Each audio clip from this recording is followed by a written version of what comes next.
네, 조선을 뒤덮은 농민 함성 두 번째 시간입니다. 지난 시간에 세도 정치 그리고 홍경래의 난까지 살펴봤는데 홍경래의 난 이후에 또 농민 봉기가 발생을 하게 됩니다. 진주에서 일어납니다. 진주 농민 봉기가 일어나게 됩니다.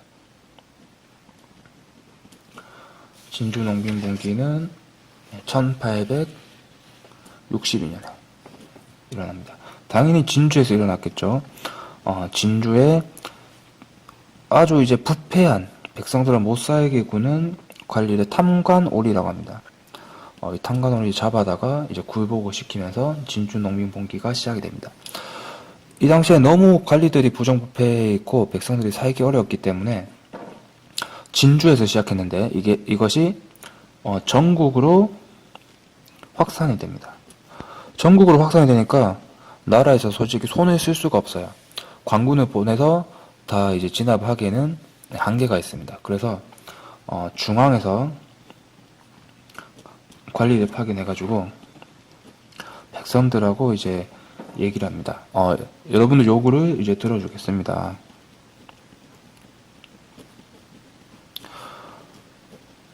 요구 조건을 들어주겠습니다.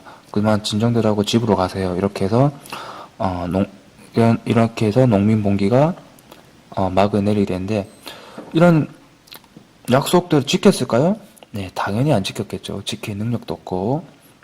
그래서 결국에는 큰 성과 없이 끝나게 됩니다.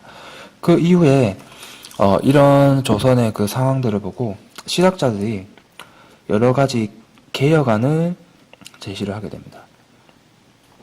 자, 어떤 개혁안들이 있는지 한번 살펴보도록 하겠습니다. 제일 먼저 관리 선발을 제대로 하자.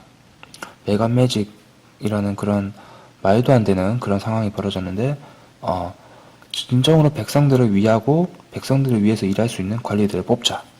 이렇게 또 얘기를 했고요. 그리고 세금제도. 세금을 가진 사람들이 많이 내자.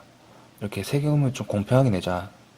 힘없는 백성들에게 쥐어짜지 말고 이렇게 세금 제도를 개혁하자. 그리고 토지 소유에 대해서도 언급을 했습니다.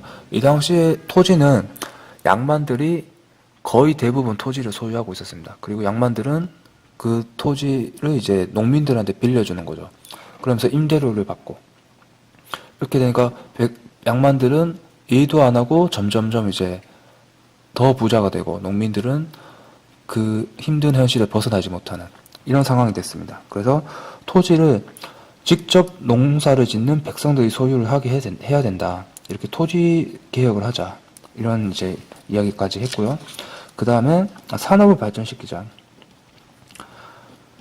이 당시에 조선은 그냥 거의 농업 국가였습니다. 산업에 대한 개념도 없었고 기술 같은 것들도 기술 개발에도 아무 생각이 없었어요. 그래서 산업을 발달시켜서 나라를 좀 더 부강하게 만들자. 이게 이제 실학자들의 여러 가지 개혁안이었습니다. 다 맞는 말들이죠. 제대로 실현은 되지 못했습니다만은 이런 개혁안들이 있었고, 자 이렇게 농민들이 살기 힘든데 사람들이 살기 힘들면 어디에 이제 기대게 돼요. 신앙에 기대게 됩니다. 그래서 이 당시에 동학이라는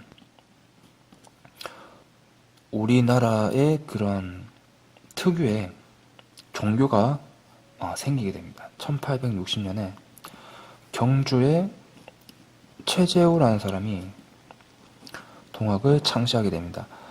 이분은 양반이긴 한데 좀 잘 못 사는 그런 양반이셨고요.